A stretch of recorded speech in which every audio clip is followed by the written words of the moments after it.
Olá, suboficial Paulo Santana aqui e continuando com o nosso programa de RHL, Liderança Militar Naval. No vídeo anterior nós falamos sobre as qualidades do líder. E aí fizemos uma apresentação inicial sobre a divisão dessas qualidades do líder quanto às suas espécies. E agora aqui, dentro das espécies da qualidade do líder, nós vamos falar das qualidades morais e éticas. Como eu já falei para vocês, as morais e éticas são as mais importantes, como está aqui bem colocado aqui logo abaixo do nome, ó, as mais importantes. E dentro das morais e éticas a gente tem diversas qualidades, como a gente começa a falar aqui agora. A primeira delas eu já trouxe aqui, deixa eu fazer já uma abertura, que é o exemplo. Olha aqui, ó. Exemplo, observe bem, você tem um mapa mental que a gente está falando de qualidades do líder. Aqui a gente tem as qualidades, quanto à espécie a gente tem as físicas, intelectuais e as adquiridas. E por último a gente tem as morais e éticas. Dentro das morais e éticas, aí a gente tem todas essas aqui, como vocês estão vendo, todas elas são qualidades morais e éticas. A primeira delas está aqui o exemplo, e já traz aqui um texto que eu coloquei ao lado aqui sobre ela, que diz que o exemplo é a mais importante e mais eficaz. A gente já ouviu falar, que a palavra convence, mas o exemplo arrasta. Então, por isso ela é a mais importante e a mais eficaz. Aí você fala assim, ué, mas as morais e ética estavam lá dizendo que era mais importante. Então, das espécies das qualidades do líder, entre físicas, intelectuais, adquiridas e morais e éticas, as morais e éticas são as mais importantes.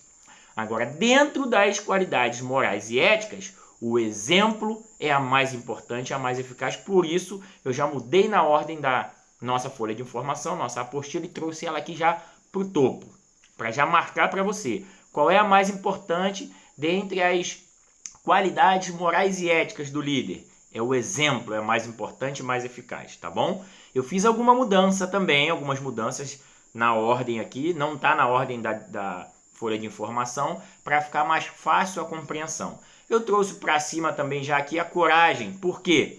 A coragem ela se subdivide entre coragem física e coragem moral. Então eu já trouxe para você já ficar ambientado com isso. Já separei ela para você não esquecer. Coragem, se cair de repente numa discursiva, e você tem que conseguir discorrer isso, que ela se divide em física e moral. Olha o texto que eu coloquei aqui. A coragem é a ausência do medo ou o poder sobre o medo. Olha que legal para você responder. Você lembra que o líder, quando ele tem coragem, ele não foge à luta. Logo depois da coragem, eu trouxe para você as capacidades. Eu peguei todas as qualidades morais e éticas que têm capacidade e coloquei juntas aqui para a gente trabalhar, para você não esquecer. Então, quais as capacidades que a gente tem? Já vou botar aqui para você, ó. Para você não esquecer. Tá aqui, ó. Opa, calma só um momentinho. Deixa eu diminuir. Aqui a gente tem a capacidade de influência e proeminência, capacidade de convencer, capacidade de decidir, capacidade técnico-profissional e capacidade administrativa. 1, 2, 3, 4, 5 capacidades. Vamos falar sobre cada uma delas? Capacidade de influência e proeminência já é um tema, já é um termo que a gente já vem ouvindo ao longo dessa disciplina. Então tem influência e proeminência, é indispensável, o verdadeiro líder não se envergonha de ser, deixa eu aqui só um momentinho, o verdadeiro líder não se envergonha de ser entusiasta e o bom líder tem fé na missão, foi isso que eu extraí, mas o importante é você saber que existe a capacidade de influência e proeminência como uma qualidade do líder. Uma outra capacidade é a capacidade para convencer. Eu não botei texto nenhum porque já é óbvio que está lá na apostila. Então é de convencimento, de convencer as pessoas do que ele deseja, do que ele é, enfim. Logo em seguida, a capacidade para decidir. Essa eu trouxe um textinho muito importante porque isso já foi caso de prova e é importante você lembrar disso aqui. Olha só, capacidade para decidir. Lembra que é a questão do raciocínio para a decisão que o líder tem que imprimir, um raciocínio para a decisão. E esse raciocínio ele obedece a um processo. Esse processo ele possui 6 elementos. Você não pode esquecer disso. 6 elementos. E aí eu botei mais em caixa alta ali para você lembrar, ó. Reconhecimento, acumulação, classificação, hipótese, colaboração e aceitação. Porque o líder ele precisa ter esse processo para ele decidir. Ah, tem um problema lá, deixa eu reconhecer primeiro esse problema. Fazer um reconhecimento, um recon do problema. Depois deixa eu acumular informações, fatos, material sobre o problema. Depois deixa eu classificar tudo isso, organizar. Ó, reconheceu, juntou, acumulou informação, organizou. Então é a classificação, a organização de todo esse material acumulado. Depois eu vou, com isso tudo, elaborar hipóteses de solução. Hipóteses de decisão.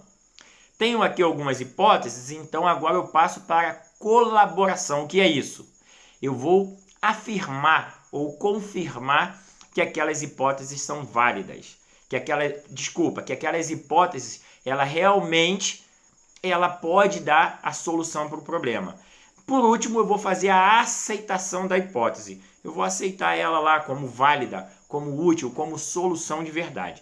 E aí, por fim, você vai lá e decide. Ok? Então, não esqueçam disso.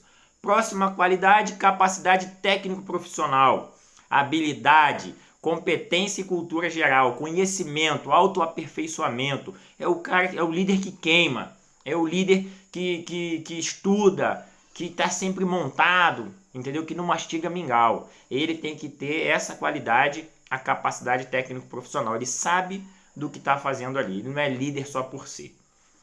E por último das capacidades, a capacidade administrativa. Por quê? Porque requer uma administração também do grupo, das tarefas do grupo. Então aí já tem um outro processo que ele faz aqui, que você não pode confundir lá com a capacidade de decisão. Aqui ele tem que ter capacidade administrativa, planejamento, execução, coordenação e controle. Isso parece um pouco com PDCA lá de Excel. Então, PECC. PEC-C. Você planeja, executa, coordena toda essa execução e depois você faz o controle, tá bom? Lembra que eu já vi caindo em prova, você tem que saber essas 4 aí, porque geralmente a prova gosta de te perguntar uma outra que não está aí, entendeu? O líder tem que ter capacidade administrativa e os elementos da capacidade administrativa é tal, e bota um que está fora desse aí. Então você sabe, ó, PSC. Planejamento, execução, coordenação e controle. Beleza? Igual o PDCA. Beleza? Então, beleza. E agora a gente vem com as qualidades que não são, né, dentre as capacidades. Eu trouxe aqui para a ordem já essa convicção, confiança, convicção e fé. Eu trouxe esse textinho aqui, ó, segurança na capacidade de si próprio, ou seja, confiança, convicção, fé, ou seja, crença. E eu trouxe ela para cá e trouxe junto com ela a sinceridade e a franqueza pelo seguinte, porque olha só o texto que eu trouxe da sinceridade e franqueza. O líder ele é depositário da fé e da confiança do grupo. Então, como lá nessa distinção, nessa definição, tem convicção, tem confiança e tem fé, você poderia de repente confundir com essa de cima. Então eu já trouxe ela para junto para te dizer o seguinte, quando aparecer lá, ó, que o líder é depositário da fé e da confiança do grupo, a qualidade do líder não é confiança, convicção e fé, é sinceridade e franqueza, tá bom? Não é confiança, convicção e fé, é sinceridade e franqueza. Lembra disso, tá bom? Confiança, convicção e fé, ele vai tocar nessa questão da capacidade de si próprio, entendeu? De firmeza, de estar ali, ó. Ele ter capacidade e segurança na capacidade. Ele confia no braço dele, ele tem confiança no que ele faz, ele tem convicção no que ele faz, ele acredita no que ele faz. É mais ou menos por aí. Agora, ele é depositário da confiança do grupo, é sinceridade e franqueza. O entusiasmo eu trouxe também junto com elas aqui, porque ele diz também lá assim, ó, convicção irradiante e comunicativa. Aí você, se lá na prova vem dizendo, a qualidade do líder na qual o líder tem convicção irradiante e comunicativa. Aí você, pô, convicção, confiança, convicção e fé. Não é. É entusiasmo. Essas duas podem te jogar de cima do cavalo, mas você não vai descer porque a gente já está falando aqui. Então, quando disser convicção irradiante e comunicativa, olha só, comunicativa, opa, o cara entusiasmado, comunicativo, então não caia nessa cilada, ok?